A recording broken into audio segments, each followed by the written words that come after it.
Hi everybody, Rachel here. Thought I'd do another Halloween makeup slash costume idea tutorial for you guys. Halloween's in a week, so it's getting close, so I'm excited. I love candy. If anything else, I'm in it for the free candy, and I know plenty of you are as well, because candy is awesome. But anyway, I'm going to do a 60s-ish, 70 flower child hippie kind of look for you guys. So I love like the hippie retro kind of look just in general.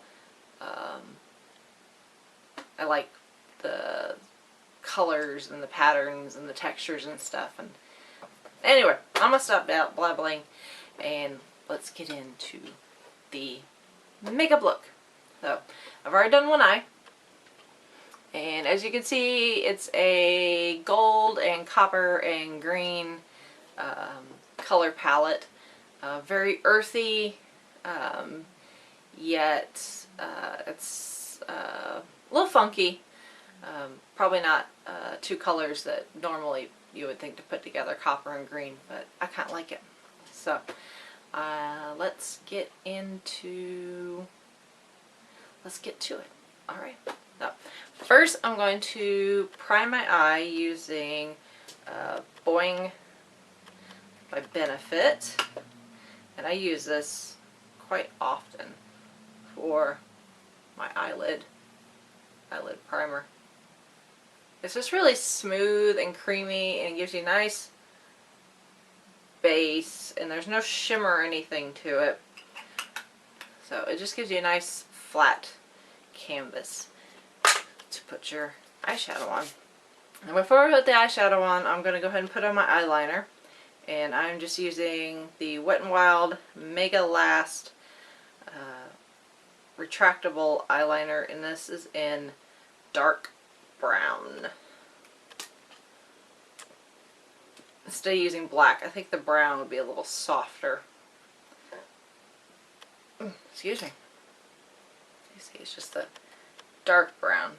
A little softer than doing black. And I'm just going to put that on my upper lash line.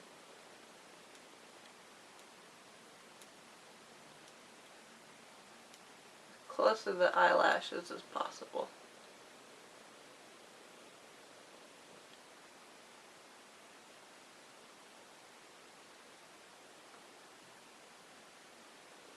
I know a lot of people put eyeliner on last, but I like the look of eyeliner, but I don't like it when it's like super obvious that you have it on your eyes. So I like putting it on first and then putting the eyeshadow on over it, because it kind of softens it. So as you can see in this one, you can still see that I'm wearing eyeliner, but it's not like a line right along the eyelid. So you get the same effect without the harsh line. But that's just my personal preference. So I was going to put that on the top lash line. I'm not going to do underneath. And like I said in my 80s look, I don't believe that can be used on the waterline or the tight line.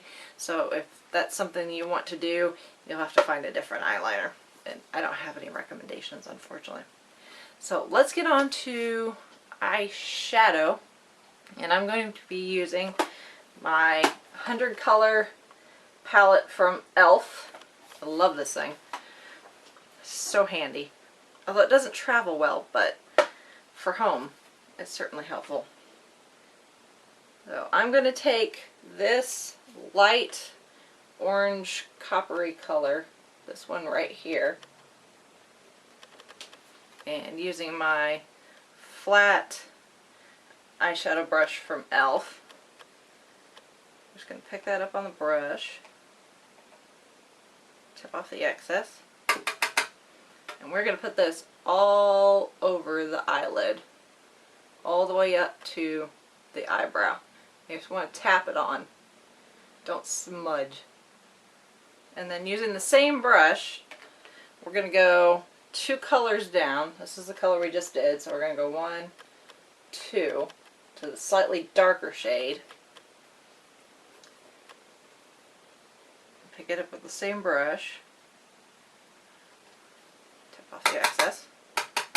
And we're going to put this just on the eyelid, but only on the inside half. So from the inner corner to halfway. Then again, tap it. Don't smear it, because then you'll just end up with a big old mess. And then taking our fluffy blending brush, you've seen this one from before, this one's from Sephora, we're going to go over to the next row, and almost at the very bottom, second from the bottom, is this green color right here. We're just going to pick that up on our blending brush.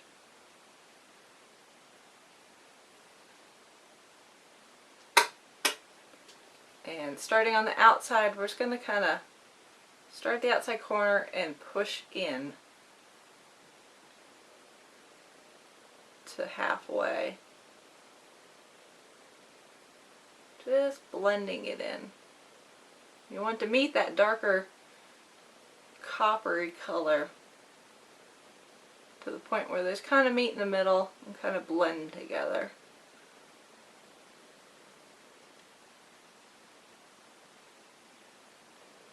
There.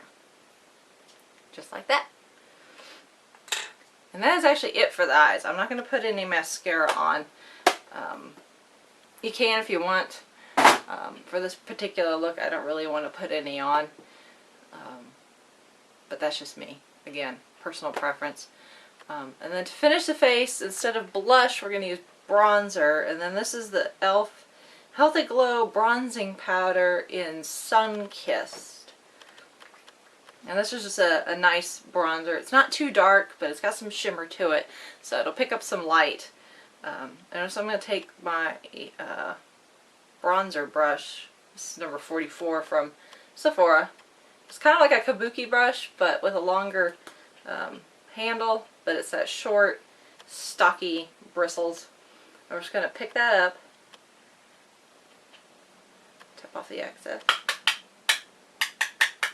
And then to apply bronzer, I actually learned this technique from Dulce Candy 87, and she actually learned it from a professional makeup artist as far as putting on bronzer. Oh, the sun just disappeared. That was really weird.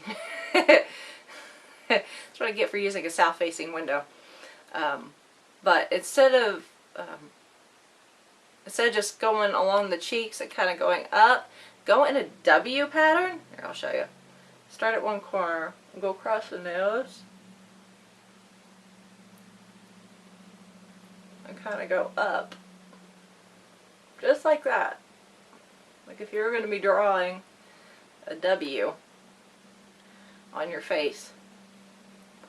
And that just kind of puts the bronzer where the sun would naturally hit you, along the cheeks and along the nose. So, but I mean, if you like to be more specific with your bronzer, obviously you can. You can put some on the chin, along the forehead. If you want to do more contouring, you certainly can. But I mean, if you just want to do just straight bronzer, do that W shape on your face, and you're good to go. So, and then of course, to set everything, I'm going to use my e.l.f. mattifying powder. And I forgot to mention this brush in my other tutorial, but this is just the e.l.f. powder brush. It's just a flat top brush. I'm going to use that to apply the powder.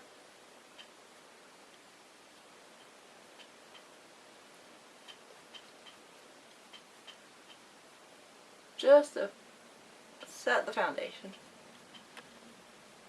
Which I already put on at the beginning if you hadn't figured that out.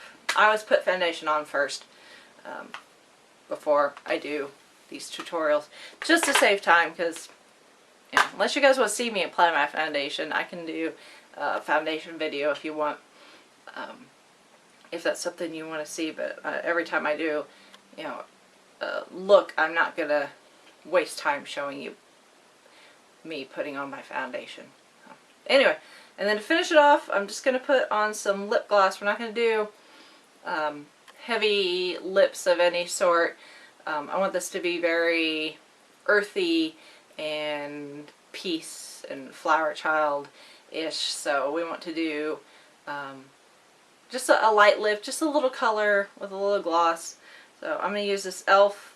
Super Glossy Lip Shine, say that 5 times fast, and Goddess. There, just a hint of color, a little bit of shine, a little bit of sparkle. Nothing over the top because the eyes are really the emphasis here. So this is the finished makeup look. I'm going to go change clothes and I will be right back to show you the completed look. And here is the completed look. I've got a combination of several things on here. I'll start with this top. This actually is from Goodwill. It's not any recognizable brand, but I love this top. I actually wear this in everyday life, but this is great for this look too, with these flowy sleeves and the chiffon fabric. It's real loose. The colors and the pattern really fit the look too, with the floral and the swirls and paisley print in the turquoise and the burnt red and yellow and colors. And it's got this great detailing too. It ties here in the front and has this split in the neck and some detailing right along the split. And I've just tucked this into a pair of high-waisted jeans from Forever 21. I love these pants. They're so comfortable. They have a lot of spandex in them, so they're extremely stretchy. And they also have some great detailing. The belt loops and around the pockets are all leather, and they're wide leg, which makes them very appropriate for the hippie look. And then I just threw on this vest over the top from Old Navy. It's kind of a faux suede material with this kind of shearling lining along the edge, trim along the edge, and then the lining. And then jewelry, I kept it really minimal. I have this ring, which is from Forever 21. Just gives the flower child look a little more. And then my earrings are just wood dangle earrings from Claire's, I'm sure. And I just braided my hair in pigtails, and then threw this headband on, which the headband is, I have no idea where it's from, probably Target or Walmart or something. And it's just one of those headbands that looks like it's a double, but it's really one. But it's this bronze color, which ties into our color palette from our eyes. And then shoes-wise, I have on sandals. Even though Halloween isn't a week, we're hitting a warm patch here. The long-range forecast going into next week and Halloween looks like Halloween might be fairly warm. So I could probably get away with wearing sandals, and these are just brown woven sandals from Charlotte Russe, I think. Obviously, if you live someplace where it's going to be colder for Halloween, you may want to try different shoes, maybe moccasins. I used to have some moccasins, but I wore them out, so I had to get rid of them. But those would work, or some sort of boot, like a brown boot, either a flat or with a heel. Either one would work. Obviously, you know, if you're staying at home, passing out candy, you could probably wear the sandals. If you're going to a party that's indoors, where you're not going to be outside for very long, you could probably go with the sandals even if it is cold. Obviously, wear what you're going to be comfortable in and what's going to be appropriate for your location as far as weather is concerned. Anyway, this is the completed look. Hope you guys like the tutorial and the outfit ideas, and hope you guys have a fantastic Halloween. Don't eat too much candy, otherwise you'll get a stomachache. If you have any left over, feel free to send it to me. I'll eat it. And I will talk to you guys next time, alright?